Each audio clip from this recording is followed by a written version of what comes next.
Hey everybody, welcome back. It's another one of our publisher retailer webinars, and I'm joined today by one of our exclusive partners, one of our top partners, Board and Dice. I have Eric and Rainer here, and for those of you that don't know, Eric is actually in Poland. Rainer is here in the United States, so we have a little bit of international flair to our discussion today, which is going to be awesome. I will warn everybody ahead of time, Eric is a huge fan of The Witcher, so if you ever want to have a good conversation with him, bring up any topic about The Witcher, and there you go. Everything will be good. But no, so most of you know Board and Dice from Teotihuacan, one of the most successful games of the last 5 years. Very great high strategy game that is just super awesome with dice and engine building and all different kind of variability and modular expansions and things like that. But Board and Dice has a very, very broad line of games, and we're going to talk about several new things coming up here. They have a lot of really cool things coming up for 2022 that I don't want to steal Rainer or Eric's thunder because they're really awesome, but I'm very excited about several of these, mostly because not only are they new and they're unique, but they're different. Like they're not like there's some themes in here that like just haven't been done in games, which is really kind of cool. So for those of you that don't know from the retail side, all of our webinars are put on this YouTube channel. So definitely feel free, if you're feeling exceptionally awesome, give this video a thumbs up, subscribe to our channel, turn on notifications so you can get notified when we have new webinars go up. And of course, if you have any questions as we're going through and talking about the games, if you have questions, feel free to put a comment below in the YouTube channel. We'll be happy to get back to you and get you answers on everything. As we walk through, I'll kind of jump in from time to time in conversation, just kind of point out some things about, what's available for pre-order and things like that. But for the most part, we're here to listen to these guys because my face was made for radio. So I'm going to let you guys take over and start talking about some awesome things. So Rainer, Eric, welcome and thank you very much for joining. I appreciate it. Thank you for the introduction. It's a pleasure to be here, and it's a pleasure to share some information about our games. So Rainer, maybe I will leave the floor for you for now, and I will support you anytime here. Well, thank you. Yes, we're very happy to be here, very excited to be talking about some of the upcoming games and to share as much information with you as possible. So let's start by talking about our overall plans for 2022. As you can see, we have quite a wide array of different titles that are releasing, both games and expansions to previous games, as well as the loot box, which is a basically multi-game product that we will be talking about in a little bit. And we also want to just remind you also about some of the crowdfunding projects that either have recently concluded or that will be coming up in the near future. A reminder about the La Granja Deluxe Master Set, which you can still get by contacting your GTS representative, and you're still able to get copies of that from the Kickstarter campaign that was recently concluded. We'll talk more about Nightmare Cathedral shortly. I was going to say, do you guys have a slide in here about La Granja?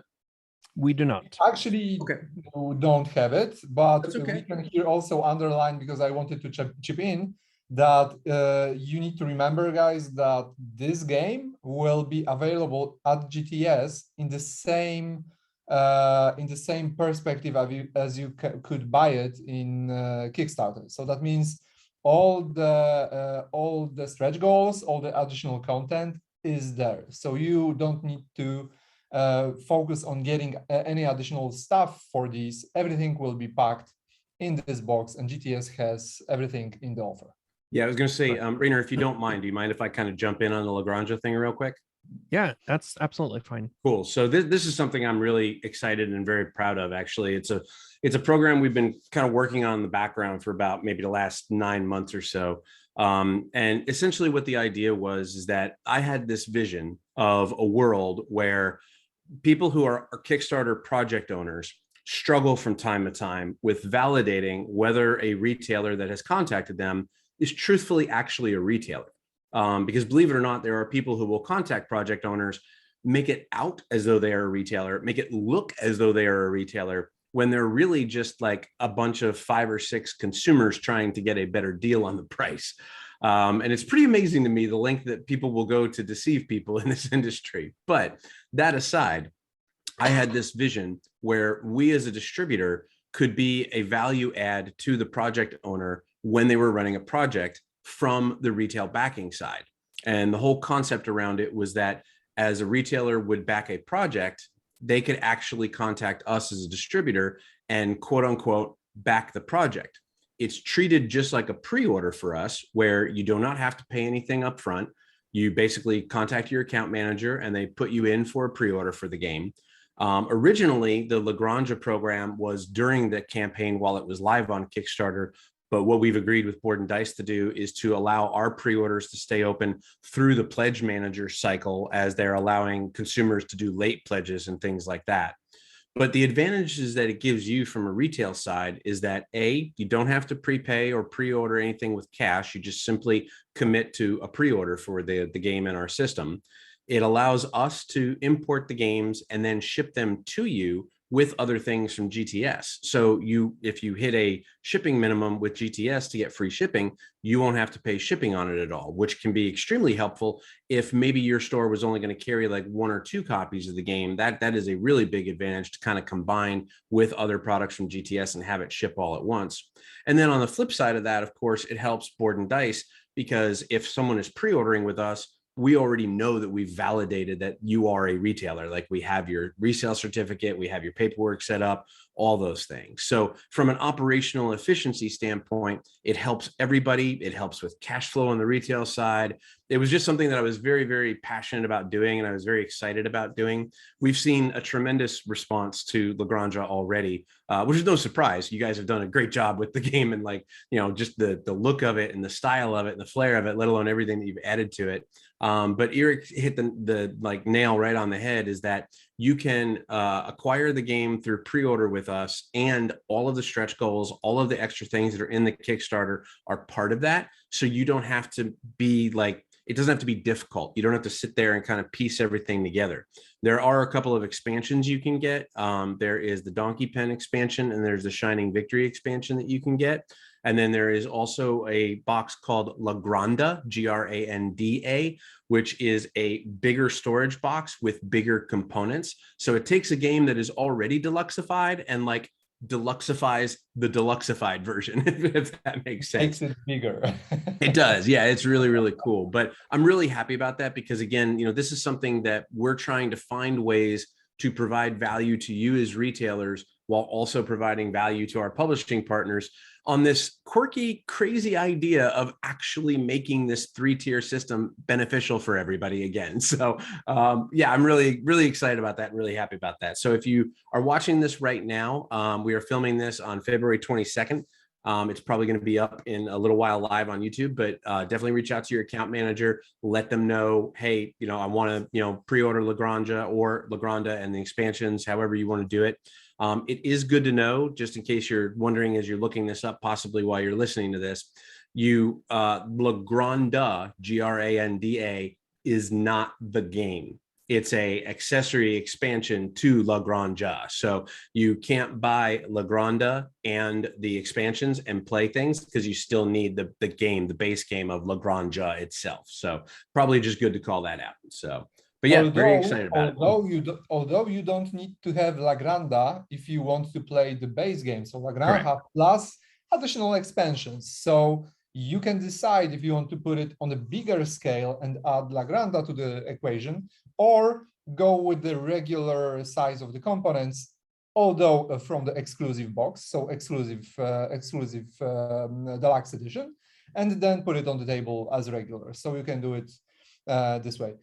In this whole situation with doing this with GTS, I love one more additional thing, because I am a fan of making the costs as effective as possible. And here, as you mentioned, Scott, is that you can easily get La Granja to your order, and then you can also order any other product which is held by GTS. And this is super important, because this makes you to spend your cash properly and not only spend them on shipping. So this is super cool thing here. That's awesome. Cool. All right. Thank you, Rainer. Sorry, I'll get off my soapbox now. Yeah, no worries at all. So we're going to talk about these other, particularly the 5 games that you see, or the 5 titles that you see at the top, and we'll come back as well to Nightmare Cathedral in this presentation. So let's first talk about the T line of games. One thing that is that has been very notable in talking directly with gamers, with people at conventions, when people are contacting us or asking questions about upcoming titles. This is not just something that I mean, even though it may have started as a bit of a joke, that it was a T line of games, this is definitely it has grown into a community recognized brand on its own. This is how our fans and how people that contact us at conventions, media partners, and others that we are talking to, this is how they refer to the games, because they know that this is a line of games that meets certain criteria, meets certain expectations. Again, it's reliable what you get in the box, regardless of the mechanisms that are tied to the game, regardless of the theme and so forth. This is a reliable gameplay experience where everything is tied together. Everything will fit nicely together. If you like one, you're likely to like the other. People will certainly have favorites among them, but generally speaking, people who like one title within the T line of games, they also enjoyed the other ones in there. This has been a tremendous success for us over the past couple of years, and it will continue to grow. This is not a line of games that we are abandoning in any regard. Now, what you see here are the games from the initial release of Teotihuacan City of Gods through the release of Tabanusi, which was the game that came out late last year. But we are hoping to add to this line of games in the future, and there will be more details on this coming up as time goes by. And it's good to know that we did just receive a restock of Teotihuacan as well. So all of these games are available and in stock right now. I actually just had a chance to play Tabanusi this past weekend over my birthday, and I won, so I was very happy about that. So, but yeah, fabulous. The thing that I personally love about this line of games is that while they do all start with the letter T and they all deal with ancient civilizations, they're all very different. They all provide you a very, very different experience at the table. And if you like that middleweight to heavyweight strategy games, these things scratch that itch, and in so many different ways, right? You know, in Teotihuacan, I saw some people that have made some comments about, well, you know, they're all kind of dice included, they're all kind of Euro worker placement stuff. But that is honestly, that's like saying a Chevette and a Corvette are the same thing because they have tires, because they're two completely different cars. And the same thing happens in these games because, you know, how you use the dice and the moving mechanisms in Teotihuacan is completely different in how you draft the dice in Tekhenu and how you use them to take different actions, which is completely different about how you place your workers in Tawantinsuyu to gain resources and have like alignment of adjacency bonuses, which is completely different in how you utilize dice and draft things in Tabanusi, which that's been the most fun part to me about this, is that it, depending on your game group or, you know, the players sitting at the table, it's always going to be something that you can say, oh, okay, these people like this type of gameplay, I can play Tabanusi, or these people like this type of gameplay, I can play Teotihuacan. And it just offers a lot of flexibility. So it's really, really cool. And the other thing that is worth mentioning as well, so the first two titles here already have expansions that are released. So of course, there are 3 expansions for Teotihuacan, and there's 1 expansion for Tekhenu called The Time of Seth, which came out also late last year. The approach to the expansions is that even though Teotihuacan has 3 expansions, you can use any one of them as your starting point. If you want to enhance a certain aspect of the game, you can jump in with any one of them. Also, you can use all of them.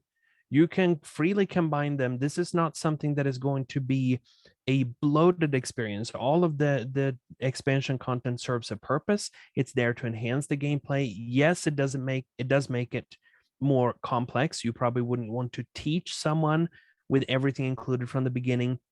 But as experienced players, as fans of any one of these games, even though it's modular content, and people often ask the question, particularly on Board Game Geek, where people are saying, well, which one should I buy first? And the consensus is pretty much, well, buy any one of them, but you're going to end up buying all 3. And you're going to end up playing with everything included because it is that well designed despite the fact that it's modular. So it has a very appealing approach to expanding a game that you love because of the modularity. You can just add a few things. And if it's something that you really don't like in the gameplay, you can exclude that and still enjoy the rest of the expansion to its fullest. Now let's talk about the expansion of the brand, and we have two different ways that we're going to be talking about this during this presentation. First of all, we're going to talk about expanding the brand, as in the Board and Dice brand. We're going to talk about different game brands on a later slide. As you know, we have had several different titles in the Escape Tales under the Escape Tales line of games, and we've also had different games that have met the description of being large and grandiose games. The two titles that you see here, they represent a sideways expansion where, even though they are related, especially the Book of Rituals, which falls under the Escape Tales line of games, and we'll talk about that more shortly, they also represent a new approach to the customers that we are targeting, the reach that we're trying to expand. Again, trying to get more people to be both familiar with the games and titles that we have to offer, as well as expanding into new territories and expanding our reach to the different consumers. The Book of Rituals is, as the title suggests, a book. This is a book that you can easily carry with you. It has been receiving the same care in production as any other book. The quality of the binding and everything, as well as the fact that it is also a game. So this is a game in book form. Nightmare Cathedral is a large and epic presence on your table, but this one is also a licensed title where it's using artwork from a famous Polish painter. Both of these titles, they represent the first step in some of the expansion of our brand, as in the Board and Dice brand, that we have been working on over the course of the past couple of years, and things that we have yet to announce that we are working on expanding the brand in the future. What this means is that we are building a solid foundation to widening the reach, to widen the approach to different consumers, different likes, and different preferences that your customers may have. It also means that some of these titles will be better suited for you depending on the store that you're running and so forth. And like I said, these are just the first step in that direction. There will be more things coming in the future, but they also mark a very this is a very important bar that they're setting, because basically this is the next step in expanding our brand. They have been very well received across all of the partnerships that we currently have, and we will continue to think of ways of expanding our brand to make it easier for you to sell these products and to reach your consumers and customers in a way that is best fitted for you and for your store. Yeah, we've gotten a lot of good feedback about the Book of Rituals being something that is kind of an impulse buy, so to speak, where people, have it near the register, and it's something that, because it's such a low price point, that, if people are already buying a game or a Board and Dice game specifically, that retailers can point to and say, hey, if you haven't heard about it, this is also something that's very, very cool as well, because it's so portable, and it's that I could sit down in my chair and play it for 3 hours, or I could sit on the bus and do it in 5 minutes on my way to a meeting or anything like that, which is really, really cool. And that is not meant to in any way diminish the fact that this is still a game. This delivers the same experience that you get in a full Escape Tales box. Just because it's small, portable, and affordable does not mean that any less care has gone into producing it and the puzzles that are found within it. And that is something that I wanted to underline, because the Book of Rituals, this may be our first book, and it's actually our first book. But in the end, we have spent a lot of time to make sure that the quality of the content, so the riddles inside, is as good as in Escape Tales series, because, for example, the designers are exactly the same as with the whole series. And also the quality of the print and quality of the cover. So we have hardcover here. We have a very good quality printing inside. So we've put a lot of heart and a lot of effort to make sure that this will be a premium product, which is actually also related with the series, because if you like Escape Tales series, you will see a lot of Easter eggs inside the book. Let's talk a little bit more about Nightmare Cathedral. And it's important to note that this is a game that will be going to crowdfunding on gamefound.com March 28th. So that's just about a month from now. What you see here is a render, of course, of what the game will look like. Now, one thing that is important to mention is that the game is very much as epic in scope and experience as you can see here on the table. But it is epic without having to front load a lot of difficult or complex rules.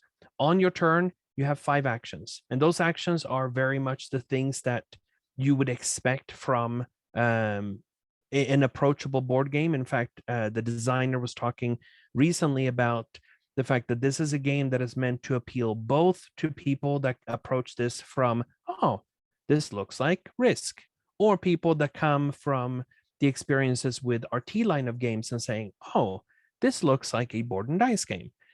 No matter where you're approaching the game from, this is meant to appeal to those people.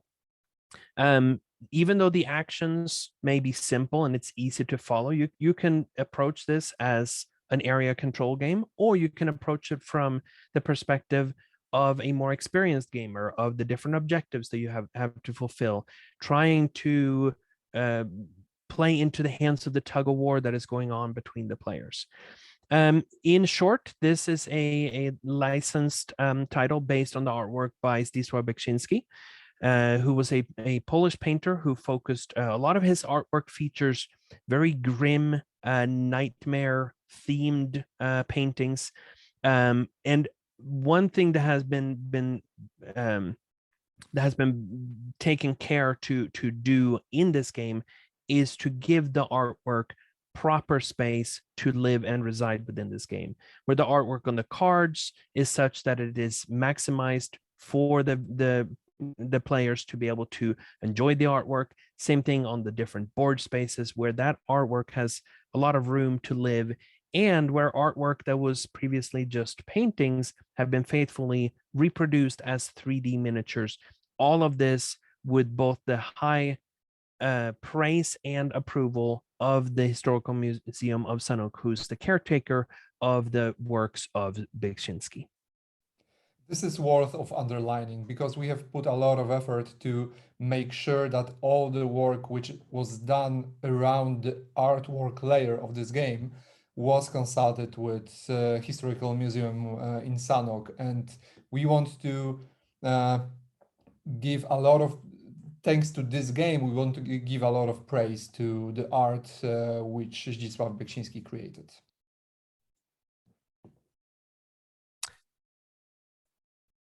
Let's talk about some of the other titles that are coming to that are going to be available here very soon. Let's talk first about Zapotec. Zapotec is one of those games that, again, people are talking about this game as, well, this fits alongside those other games that are familiar from the T line of games. But this is a very unique title in its on its own. Especially because it lowers the complexity, the ability to enter into this game and to enjoy it, and it delivers on that experience in a much shorter time frame. One of the things that is a consistent feedback is that people say after playing this game, which takes about an hour to maybe an hour and 15 minutes for your first game, but after that you can definitely play with 4 people in about an hour. One of the chief points of feedback that people give is that it delivers on a full gameplay experience, the same experience you would normally get from playing a game that takes 2 to 2.5 hours, but in 60 minutes. And it delivers on the quality, it delivers on the decisions, it delivers on all of those things that people want without taking up precious time to actually get this game on the table. Now let's talk a little bit about the bullet points on the right side. Again, this is a very, it has received the same care as any of our other games. The 3D plastic miniatures are in this one are absolutely exquisite in how they fit together, how they feel to handle, and how they look on the game board as you're playing the game. There's also a very nice scale of difficulty, both between different player accounts. This game plays very well between 1 and 4 players. And in the multiplayer modes between 2 and 4, it scales beautifully on its own. And it also caters well to players of different skill levels. You can approach this from a more casual experience and be able to digest this game because it does not have very difficult rules. But you can also approach this from a very competitive Eurogamer experience and dive deep into it and making sure that you're optimizing your turns and so forth. As a summary, in this game, this takes place, of course, in the Oaxaca Valley in Mexico, which was the home of the Zapotec civilization, especially their capital, Monte Alban. You are building temples, cornfields, and villages in the 3 valleys that surround the capital. And one thing that is really neat about just how the actions are played out is that, first of all, you only have 5 turns in this game, but every turn you can achieve and accomplish a lot of things that quickly speed up the game, and that gives you the same experience as you would if you had 10, 15, 20 turns. Every round, you're choosing 1 card to play, and this card gives you 3 points of information: which resources you will be producing, where or what you can build, and also your turn order for the game. The lowest numbered card will go first, and then in the middle of the card, after you've determined which resources you are producing, that gives you 1 restriction of where you can build this turn. Either you can build in any region, in any type of terrain, but only 1 specific building, or maybe it is that you can build any type of building in any region, but only in 1 specific terrain, or it might be the same restriction for 1 of the regions. This gives people meaningful choices and also applies a very simple and easy to understand restriction, and it gives a very rewarding gameplay experience as a result. The retail price for this is $50, which is a very affordable price considering both the production and the gameplay experience that you can find within. This one is very close to releasing as well. It's actually in the process of making its progress to America right now. So it is available for pre-order. So you can place an order on gtsdistribution.com or just contact your account manager and we'll get that set up for you.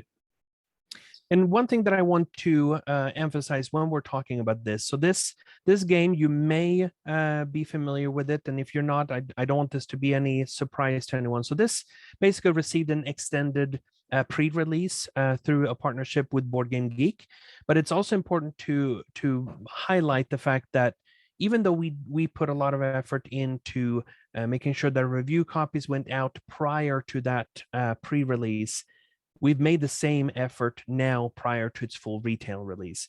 Just recently, over 100 review copies were sent out to make sure that there will be new and fresh content.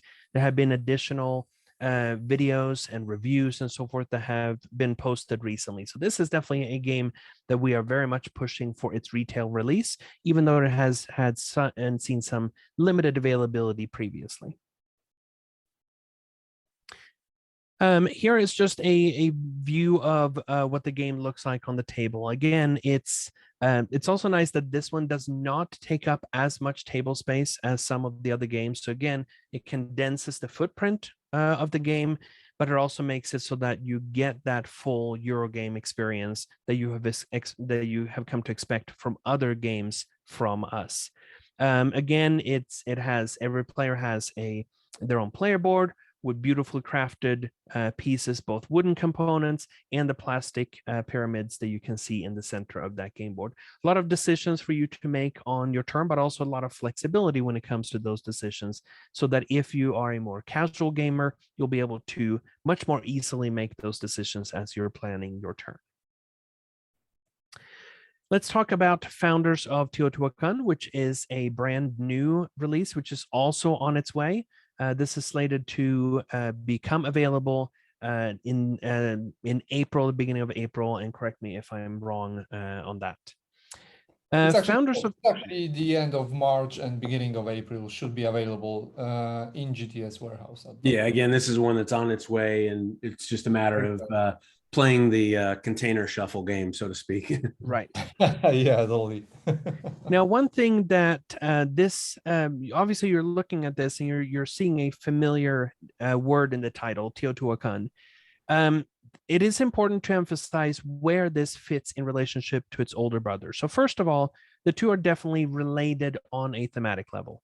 Teotihuacan, City of Gods, explores the city of Teotihuacan in Mexico from when it had already been established as a major metropolitan area. It explores the growth of that city and how the people of Teotihuacan expanded into nearby regions, eventually the conquest of Tikal and so forth.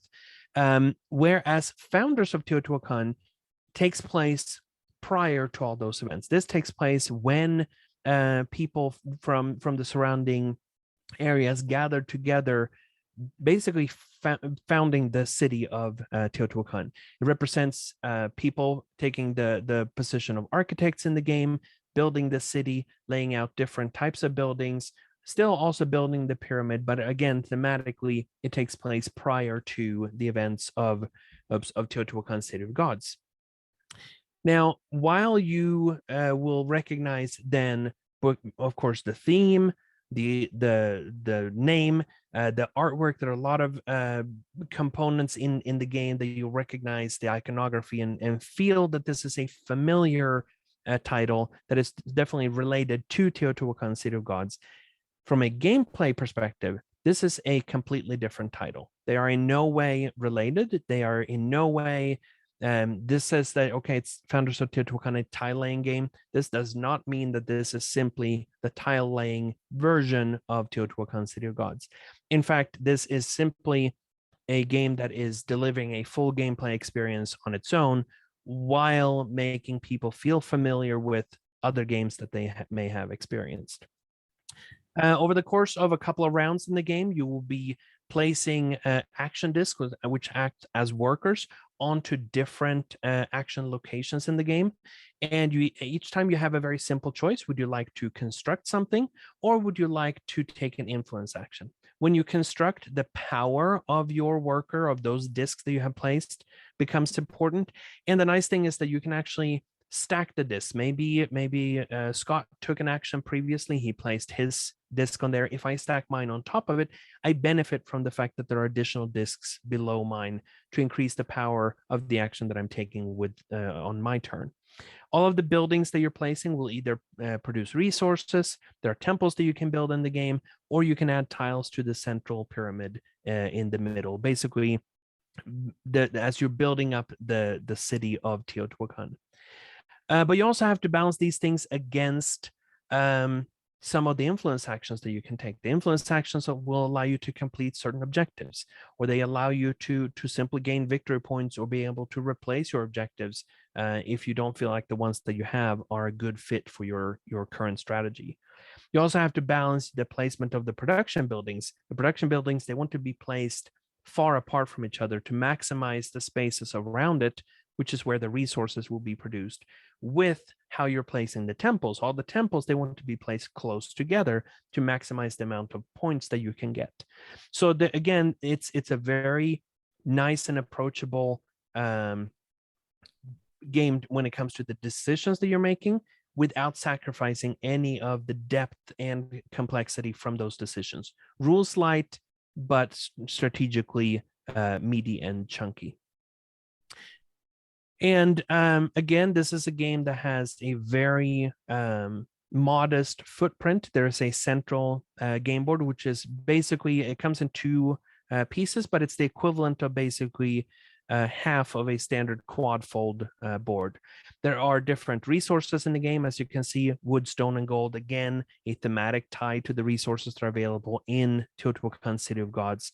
There are 3 different temples. Again, all of these thematic ties that will make it familiar, but then as you're playing the game, you have a completely new experience as you're approaching gameplay here compared to its older brother. Every player has their own player board, and you have you can choose to either play on the basically initial symmetrical side where everyone starts with the same different options available for pyramid placement in the center of their player board, or there's also an advanced side on the other side of the player board that adds asymmetry to the game. No matter what, you will be able to play this game, taking different actions, competing for the different action spaces with the other players, but then you have full control over how you build your city and how you score the points from that afterwards. So you guys may laugh at this, but I have a friend of mine who is one of the media creators, and he's played this game as an advance ahead of the release. He made a comment to me that he said, this is kind of like Isle of Cats and Teotihuacan had a baby, and it's awesome. So given the fact that those have been two of the most successful games in the last 5 years, pretty good pedigree. That's really good praise. And as far as the tile laying aspect of that, as you can see, there are these polyominoes, or as people often nickname them, Tetris pieces that you have to place around the board. And it's not just the fact that the shapes themselves lend to a puzzle how to fit them together. It's the fact that the two types of buildings, the production buildings on the left and the temples on the right, they have different criteria for how you want to placement. So not only do you have to juggle the fact that they have different shapes that you're trying to fit together, but you also have to take into account that different buildings benefit from different types of placement and approach in the game. Plus, it's also very related with how you approach the building of the pyramid in the middle of your player board. So it may look well, simple and easy, but it's really hard to master in the end if you are an expert gamer and you want to squeeze out of the mechanics as much as possible. Now, I will say one comment on that is that it is still a simple enough game. Like, this is one that I can play with my younger kids. I played this with my 8-year-old daughter, my 10-year-old son, and in fact, our most recent play, my daughter beat me, and she did so completely on her own. But this is a game that is approachable. This is much more approachable than Teotihuacan City of Gods. But again, like Irek said, it doesn't sacrifice the decision space that is available for more advanced players. That's totally correct. Let's talk about an upcoming release, which is not coming out just yet. We will come back to some of those other things that are coming out here late March or early April. But let's look at Terracotta Army, which again is a new standalone title. Terracotta Army is a game designed by Przemysław Fornal and Adam Kopinski. And this is, of course, related to the building of the world-famous Terracotta Army.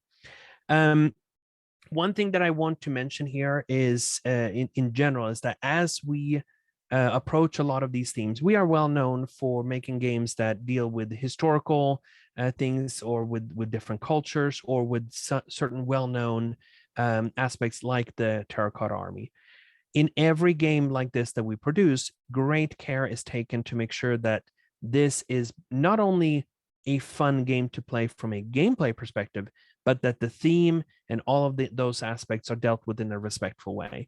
And it's always nice to be able to work with cultural consultants to help to guide us and that put their final approval on this, just like they did with something that was IP based when it comes to Nightmare Cathedral. The same care went into producing the Terracotta Army, including the cover. So this is a game that you can be proud of displaying on your shelf, knowing that this has been very well, not just researched by us ahead of starting to work on it, but that throughout the whole development, artwork, and production process, that we have been in very close contact with cultural consultants that have given their full approval to this game.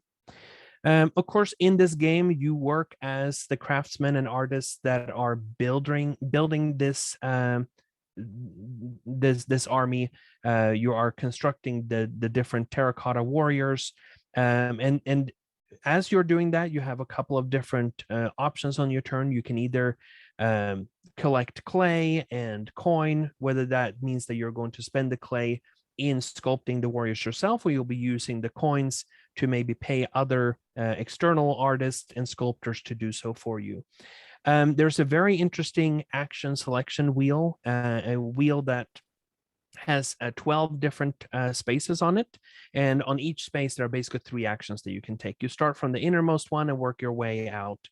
But the neat thing is that because this is an action wheel, those rotate. So the 2 innermost rings, they will rotate. So that means that in each game, when you're setting up the game, you rotate them to a random position, which creates a new set on each one of those, a new set of 3 actions that go together.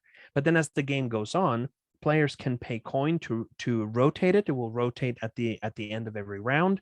So you have a constantly changing and evolving action selection that you get to choose from, which means that every turn and every game that you're playing, you have a very rewarding experience in choosing, okay, where do I want to place my workers? Where should I place my craftsmen in order to get the most out of my turn so that I get value from all 3 of those actions?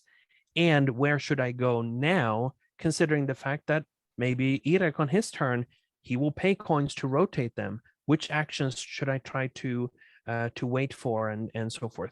So a lot of very interesting decisions in how you take your action, when you take your action, and your choice of where you're going. But then from that point on, the rewards that you get from them, they're still simple. Would you like to get clay? Would you like to get coin? Yes, but do you get 2 or 4 clay depending on where you're placing? Do you get 2, 3, or 4 coin depending on where you're placing? Maybe you want to build warriors. Some spaces cost only 2 clay to build, others 3 or 4. All of these decisions have to be weighed, which means that the rules are not very, very heavy. This is straightforward and simple, but balancing your economy and the resources that you have access to is a very rewarding experience in the game.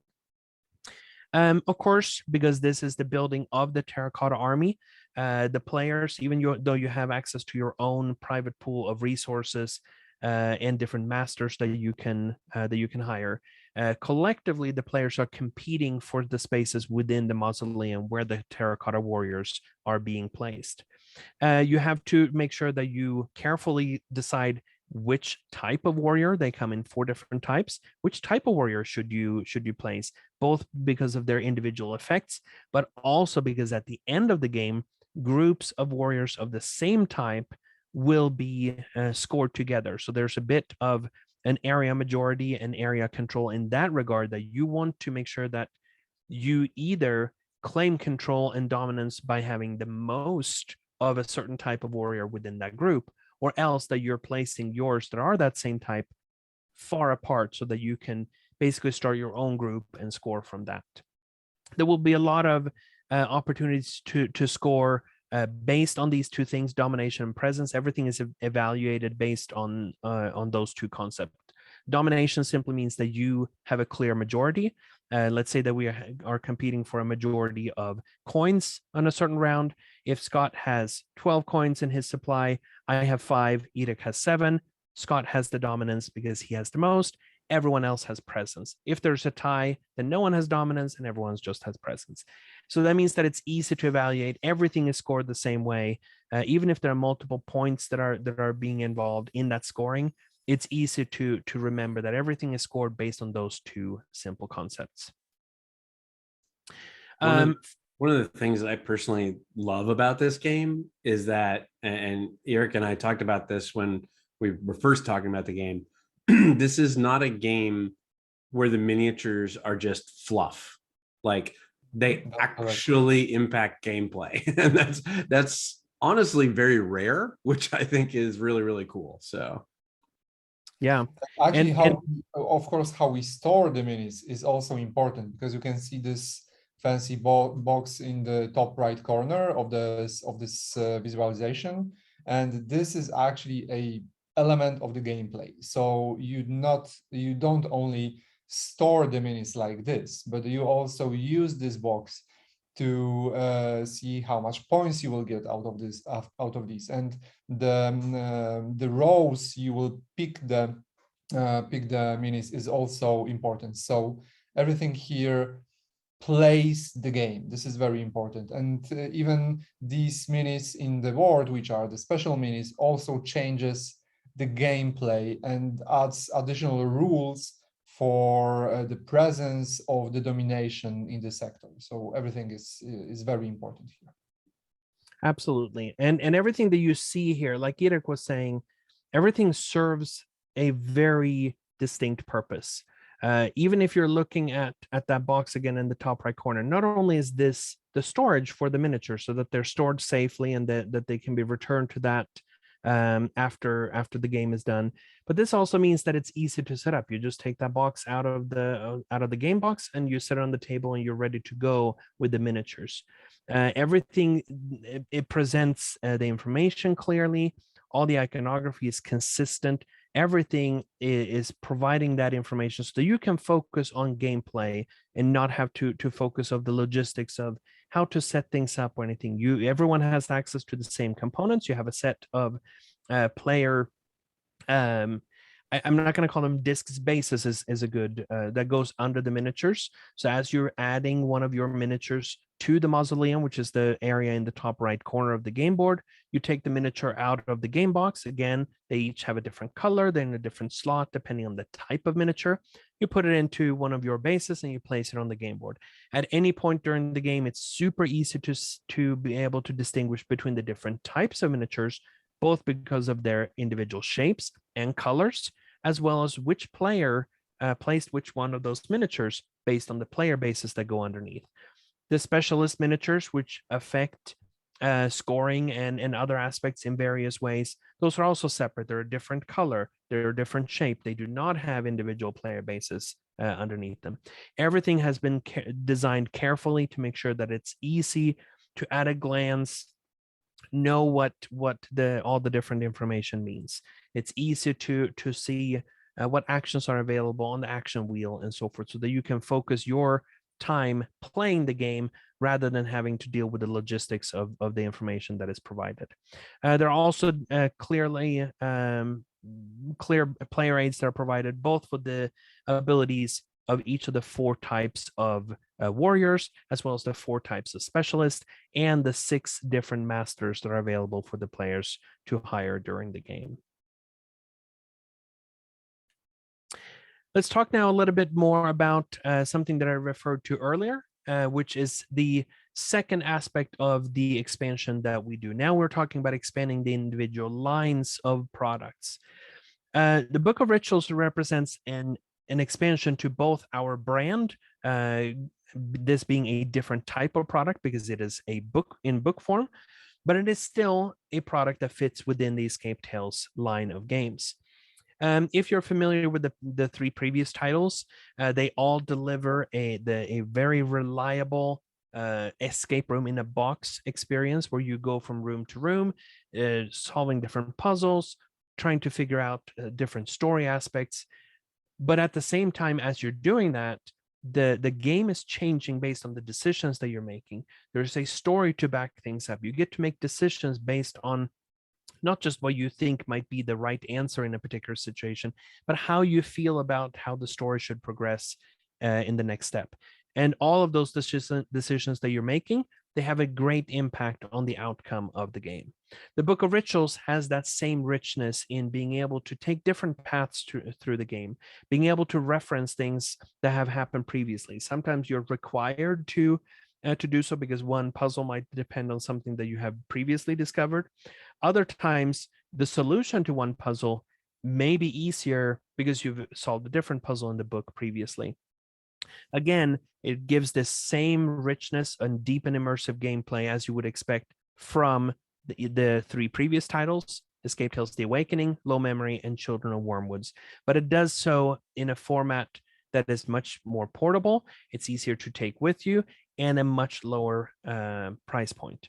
Again, this whole line of games, the Escape Tales series themselves, they feature that escape room in the box, but with a very strongly emphasized story aspect and giving the players the control over the pacing of the game, giving the players the control over the outcome, the paths that you take, and so forth, rather than just being something that is set in a specific set and predefined amount of time. You have the control over how you're playing this game and the experience, and getting the most out of it based on your own preferences. Your comment on that slide there about the next step in the escape room experience, that's been one of the most interesting and fun things to me about this line of games in the Escape Tales, is that this truly has evolved as time has gone on, right? The original game, The Awakening, was phenomenal. And I still remember playing it at UK Games Expo for the first time and like just being blown away by the fact that this wasn't a one and done escape room game, right? I could replay it, have multiple endings. I could go back and make different decisions. And quite frankly, as a kid who grew up on choose your own adventure books, like that's an exciting thing for me. But then you saw the evolution to low memory and the diversity that happened inside the gameplay. And then the development with Children of Wormwoods, with the role-playing aspect and the character aspect inside the game. And then now in a completely kind of fork in the road, a different avenue to take with the book. A lot of people who know me, I carry a backpack with me wherever I go. And most people think it's got like my laptop and my tablet in it. It usually does have my laptop in it, but it's also kind of stuffed with little games that I will take with me all the time that are what I call backpack games, just things that you can whip out, play in a dining room table or play at a restaurant or anything like that. And the Book of Rituals is one of those things that's like a permanent thing inside my backpack because, again, it's so easy to sit down and play it for 2 or 3 hours while you're sitting at home somewhere, or take it on the go and play it 5 or 10 minutes at a time and be able to kind of solve one thing here or one thing there. It's just really, really flexible of a product, which is really cool. The nice thing with this line of games is actually also breaking a little bit the rules which were on the market. So, for example, the whole series, you don't have any time limits. This is kind of point and click game, point and click adventure game, because you can go wherever you want and try to explore if there is any riddle to check. The same with the book. Of course, this is a book format, so we need to have some rules there, but still you don't have any time limit. And additional thing is that this is a major difference between this book and some of the competition products, is that here, if you are stuck with a riddle, you can go and try to solve another ones. And then you can come back to the riddle which caused you problems and try to solve it again with, for example, a little bit of freshness in your mind. So after a break or something. Here, this is allowed. You have a special wings in which you are noting the results. And every time when you need, you can come back to the riddle and try to solve it again, maybe in a bit different way. And all of these games are supported by the same app, the same web app, which means that if you're stuck and you feel like there's no hope for a certain riddle, there are hints, including as well if you want to just get the answer from the app. So you should never feel that you get to a point that you cannot escape from, no pun intended.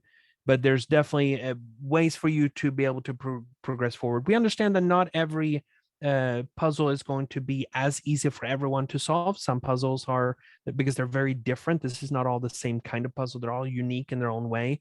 So if there's a certain puzzle that doesn't speak to you, use the hint system or get the answer if you feel completely stuck on that puzzle, even after trying multiple times. The other thing that I want to mention as well. Thank you for mentioning the app, because it's very important from another layer, because we are also supporting the whole system there, thanks to the product and to the evolution of the brand. So that means that from the app, you can get hints and you can, of course, get the answers, but we also added to the app the examples how you can solve that riddle. So this is another layer of a kind of hint. So if you don't want only to get the answer because you cannot resolve the riddle, you can also check how to resolve it afterwards. So this is also an additional thing which maybe will increase your experience in escape room games. And one thing that is true for all of these games, but especially the Book of Rituals, it is super easy to involve a friend or even a complete stranger if you're sitting on a bus or on a plane or at a cafe, pandemic situations allowing that. Anytime that you have another person that is near you, it's easier to involve them in the solving of a puzzle. The Escape Tales series, the boxed games, they have more of a story, which means that that person will be slightly more upset that they missed out on the beginnings of the story and they would want to see the end of the story. Whereas the Book of Rituals, it has a lighter story than in the other 3 games.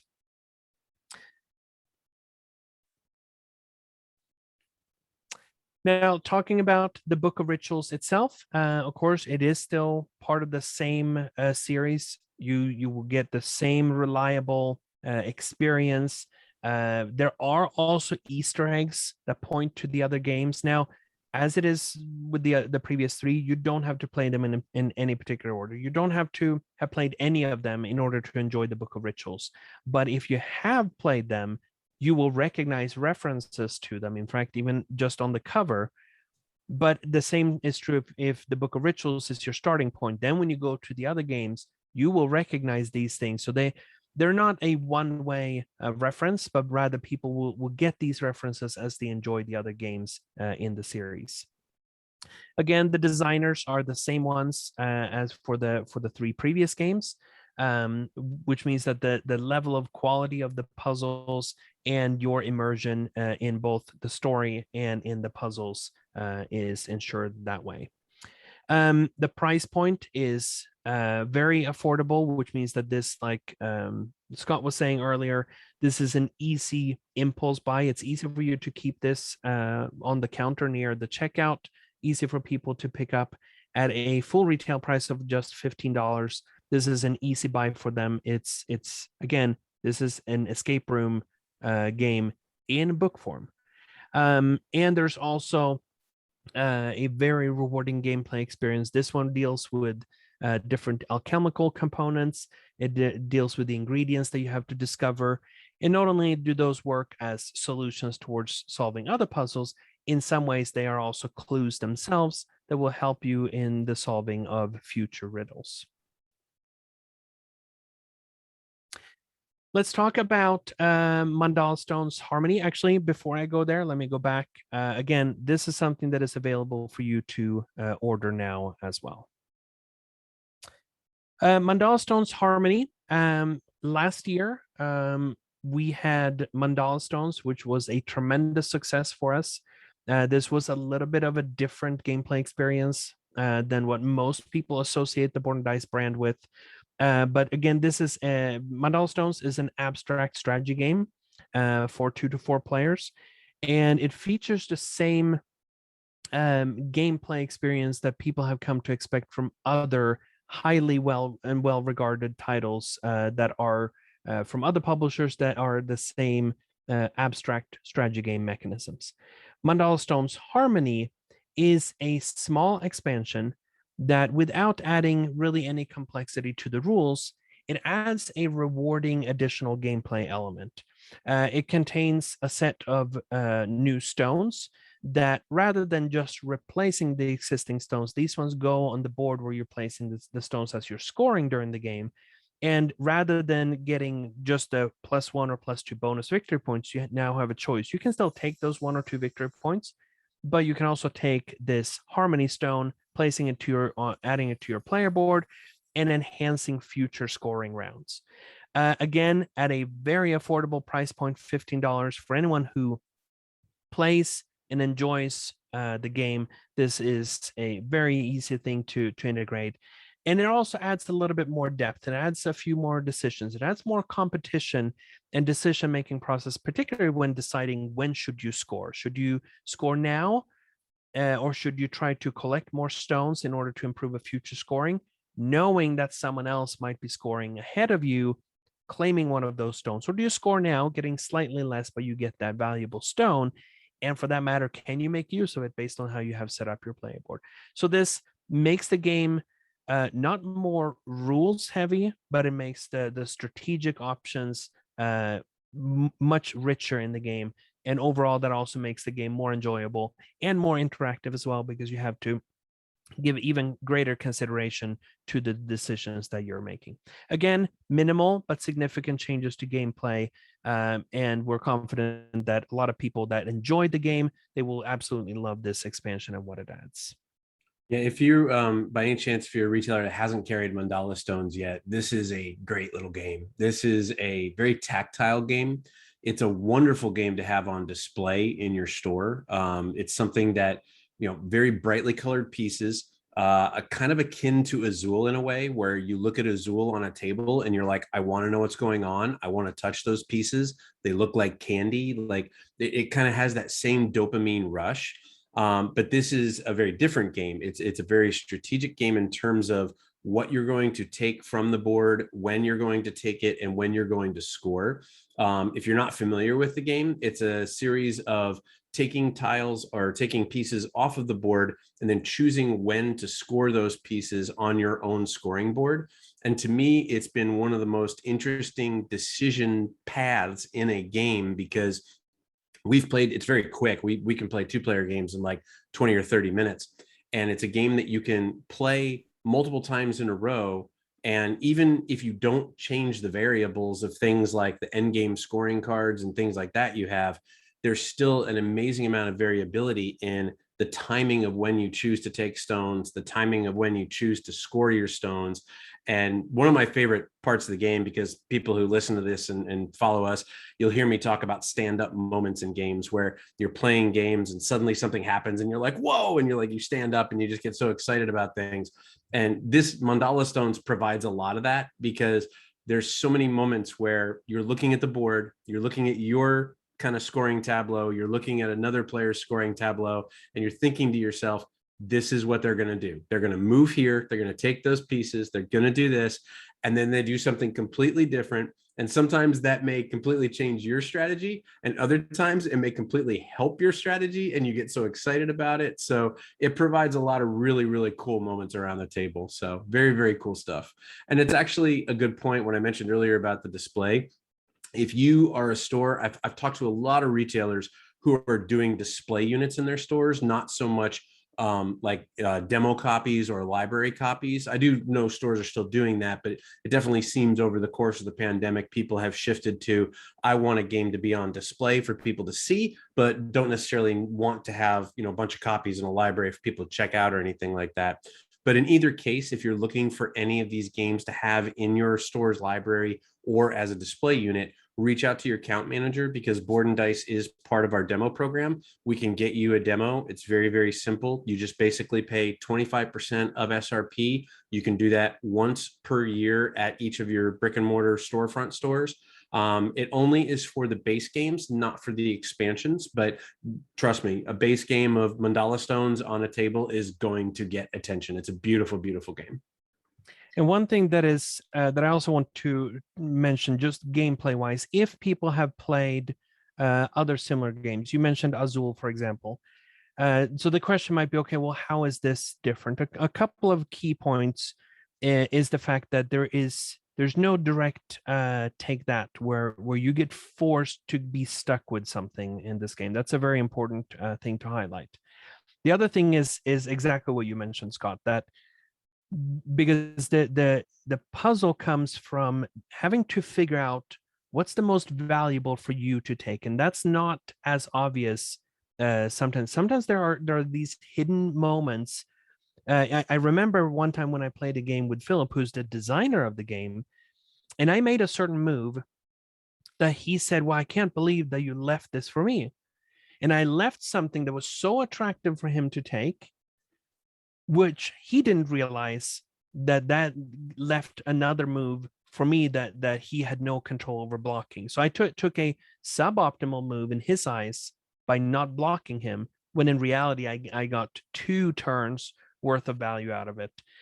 So there are those moments where you can, if you spot something, I feel a little bit about that the same way I feel about spotting that perfect move in 5 Tribes, for example.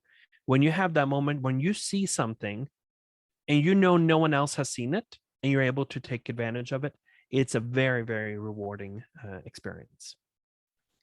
And as a player who played over 100 games of Mandala Stones, I need to say that there is really a depth in this game. It looks so easy in the gameplay when you look at it, but what Rainer said when you see this combination popping up at you and you are now, oh my gosh, I will do that if he won't take this. You are so in the planning at the moment, and in 4-player game, the situation changes so rapidly that you need to constantly plan and replan your activities for the next rounds.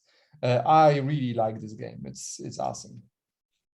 And again, it just adds 12 new stones to the game, crafted with the same care, same high level of both materials and craftsmanship that has gone into the other stones in the game. And again, at a very affordable price point to make it easy and affordable to add it to the existing game. Now let's talk about the loot box, and just as an introduction to it. One of the things that a lot of gamers love is when they can take a game and they get to have a new experience with it.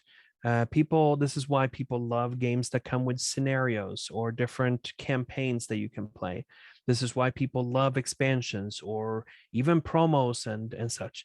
And especially because we know that the people that are fans of our different games, especially something like, again, the T line of games, often they own multiple games in that, and if they don't, a friend of theirs or someone in their game group owns that game.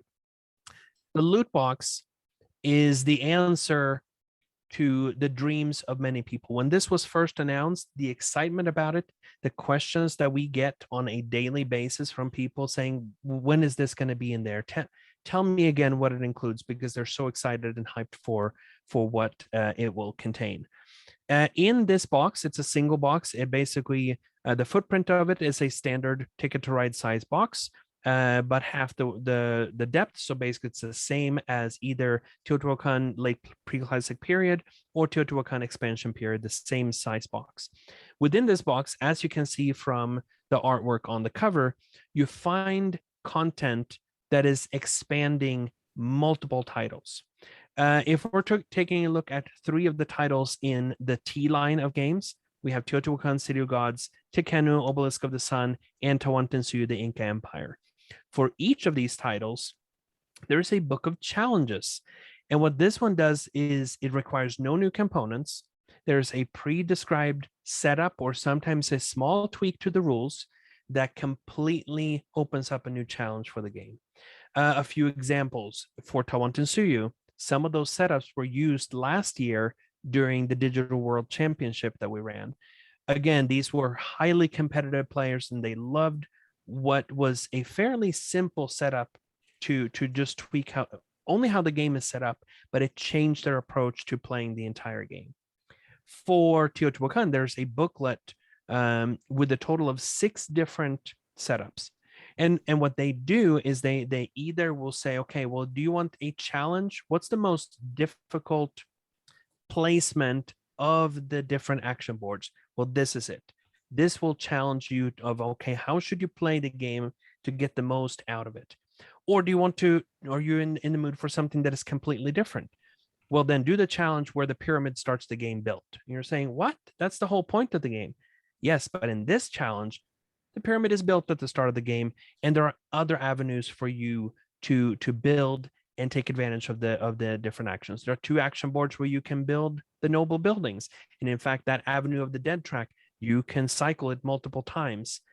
So again, these are things that they don't require new components, but they expand and continue to support the gameplay experience. This is very important, both from our perspective as a publisher, that we want to show people that even though we've been very vocal about the fact that there will be no new expansions, there will be no additional gameplay components or rules or so, we will still continue to support these games. And again, by providing an experience that people are not necessarily initially expecting. Tekhenu has the same thing, where there are different setups that will again alter how you're playing the game, alter the experience without having to learn any new rules in that regard. For games like Zapotec and Origins First Builders, Zapotec has a set of quick start cards, which basically during setup, everyone gets dealt 2 of those cards. You pick one of them, and it gives you a little bit of a boost to the beginning of the game. And that little boost even though it's very minor when you're looking at the card itself, because the game only plays over 5 rounds, that provides a significant boost to the overall gameplay experience. It kickstarts your game from round 1, giving you a little bit more meaningful actions and, again, more difficult overall choices to make, because now you have more potential starting from turn 1. For Origins First Builders, there is again, I should also mention these quick start cards, they act basically as a little mini module. So just like we have had modular content in other expansions, this has the same impact on gameplay for Zapotec. Same thing in Origins First Builders. There's a set of cards, again, like a mini module called the Voice, that changes the options available to you when you're drafting the speaker dice, which are the white neutral dice that are available just for basically 1 round. Now there are additional abilities that you can trigger when you're drafting them, giving the players more choices and options.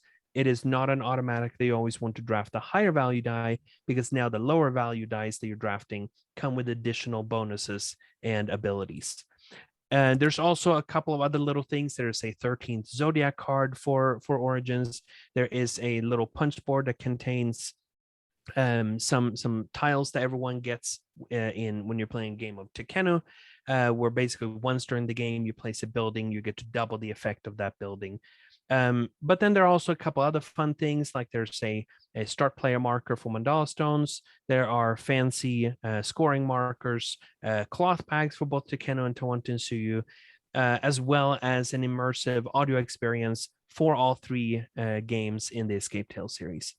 Again, this is a little mix of expansion content for several highly successful games, something that we know that fans are going to absolutely love. And it's an easy sell, because all of the games that are involved in this one are highly regarded titles. They're some of our best-selling games, and they're both for older titles as well as the brand new ones. And again, this is something that contains a lot of meat in this box. Even if this is something that only you only own a couple of them, maybe you can share the rest of them with friends and so forth. Price point is very affordable, $25, based on the fact that you get a lot of content. Any one of these modules would normally cost more if you bought them as separate promos, not to mention the fact that these ones are modular in the fact that they introduce something new to the game, or in the cases of the books of challenges, they really change up the gameplay experience. So for that price point, $25, there's a lot of value within this box. And just to give you a visual idea of what's contained within it, so again, 3 booklets, one for Teotihuacan City of Gods, one for Tekkenu Obelisk of the Sun, and one for Tawantinsuyu, the Inca Empire, as well as different cards and so forth for Zapotec, Origins First Builders, and then the other tiles and so forth, as well as the draw bags that are represented there. The rules are such that there's not a single rules booklet, so people don't have to worry about, well, what if I don't own Zapotec, but a friend of mine does? Well, they can get that stack of cards, because that first card contains all the rules that you need for that module. Same thing with the Voice module for Origins. Everything is so that there's no problem with divvying this out. You don't have to worry about trying to make photocopies or anything like that. And lastly, we want to again talk about the Paladin card sleeves. This is a line of sleeves, premium card sleeves that has been doing really well for us. We are now in our 6th season of this. And by season, you might say, okay, what do you mean by this? Well, first of all, from the very beginning, we've had a goal of providing premium quality at an affordable price card sleeves. The first few seasons were focused on providing the most common sizes, and then we've expanded the line beyond that point, and we've continued to expand it. And this is a line that is continuing to grow. Again, to go back to a previous point about basically expanding our brand, this was one of the first things that was done and has been a core part of our business. It's something that we've it's a proven product. Again, 6th season of this, and we continue to print and grow this this brand. Again, the quality has been proven. They're very durable. All the things that you would expect from a brand of card sleeves. Now, obviously, the comprehensive line of sleeves, most of all of the popular ones are available directly from GTS, and we're continuing to grow that offer. And as time goes by, we will continue to grow both the ones that are available directly through distribution, but also to make sure that as new games are coming out, that we are constantly evaluating which types of sizes are going to become more popular in the future. Are there new sizes that need to be added and so forth? So we're very much on top of this and being able to match the product line to the needs and expectations of your customers. For all the information about exactly which sizes are available, you can find that information directly on the GTS website, or you can talk again to your account manager and your sales reps there. And I have a small fresh update because we have a new group of sleeves coming to GTS.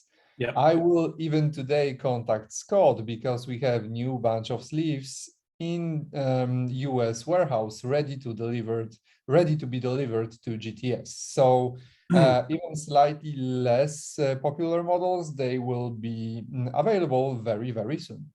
I cannot say enough good things about Paladin sleeves. Since I started using them, I use them for everything. Doesn't matter if it's a deck building game or, you know, worker placement game that uses cards or anything at all.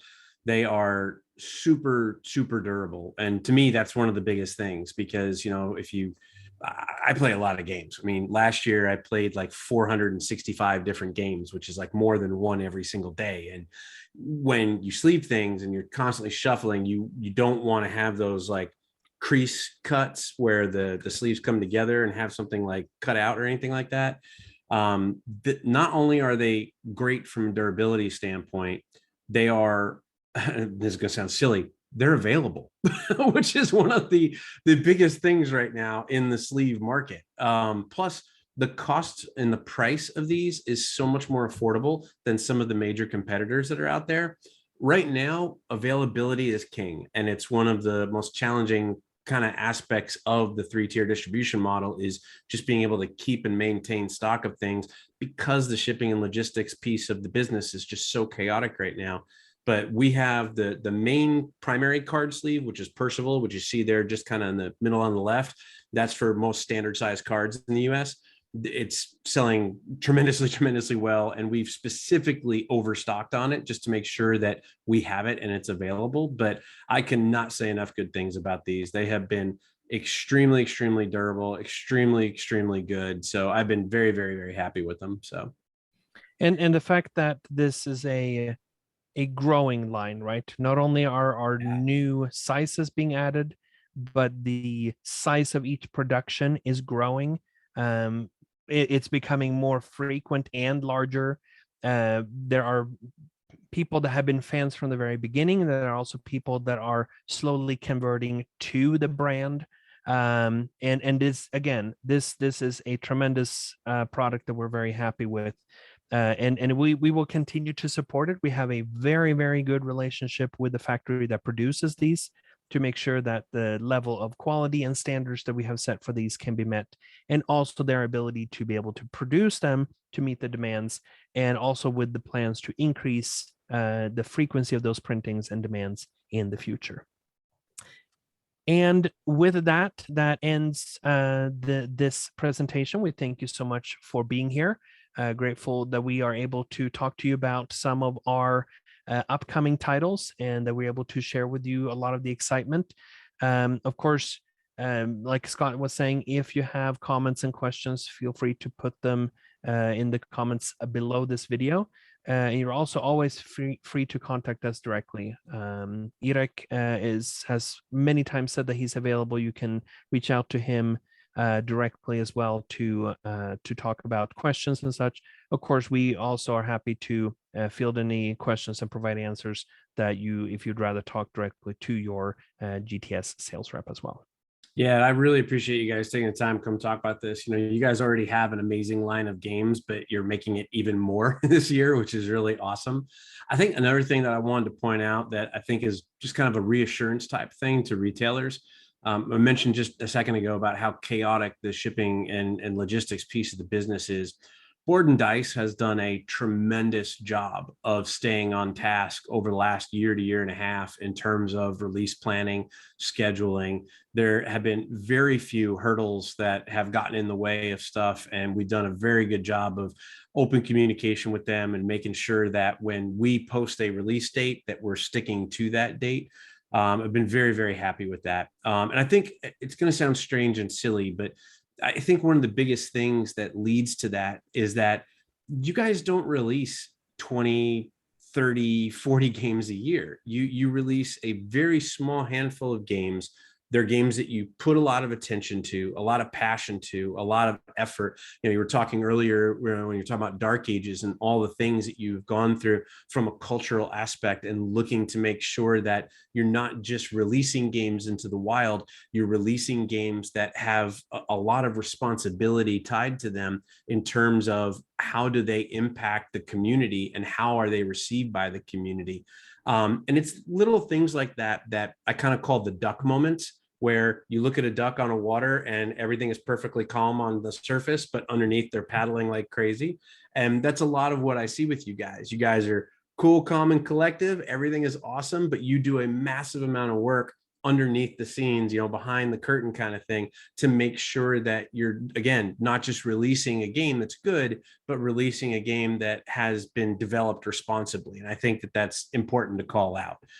It's why we have been super happy to have you guys as an exclusive and, you know, support you and make sure that, you know, your games are out there in the world. And obviously it's a result in a lot of your games being evergreen type games that continue to be purchased. I mean, Teotihuacan now is coming up on almost 5 years of being out, and it's still continuously restocked and continuously repurchased. And there's a reason for that. So it's really, really good stuff.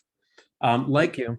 And I just want to add one thing, the fact that we put a lot of time and effort into keeping you informed as retailers. We know how important it is for you to have not only timely information, but information that is accurate, information that we can stand by. And if anything changes, we know how important it is for you to know about those changes so that we can let you know ahead of time. Are there things, where are things at? We don't work on just things that we are hoping will come out in the next month. We're working on things that will come out 2 years from now, putting a plan in motion to make sure that we can well ahead of time meet those deadlines. Of course, the past year has proven that no matter how carefully prepared you are, there are things that are completely outside of our control. But despite that, because of the planning, we are not caught by surprise. We are not happy about the situations always that are occurring, but we know how to deal with it, and we are committed to continuing to do the best that we can to keep you informed. And the same goes towards the consumers. We have talked to them about these same things. We've kept them updated on a weekly basis about the release schedule for when are games coming out, where are they at, what's coming down the pipeline, so that there is that synergy between the information that we're providing to you, the information that we're providing to the people that will come and buy the games, that we're keeping everyone informed and supported. That also means that we are putting in a lot of time and effort in supporting people if they have rules questions or anything. We are there directly. This is not just where we're relying on the community to provide answers, people that have played a game 15, 20 times to give an answer. We are there to directly provide answers when questions have them, to provide timely answers, and to interact and work with that community directly. This is important for us because it builds trust in our brand. It builds trust in us as people. And based on that, we know that we can move forward with confidence, knowing that we have a mutual trust. We know that you will do the best that you can to sell and promote these games because we've tried to give you as much of the information and tools to be able to do so. And of course, with the partnership with GTS, this is why we are an exclusive partner, because GTS provides us with that confidence, knowing that they will take care of all the distribution needs that we have and that we can focus on just the things that we do best, which is making games. Another good call out, and I'll make sure to put it in the description in the video below.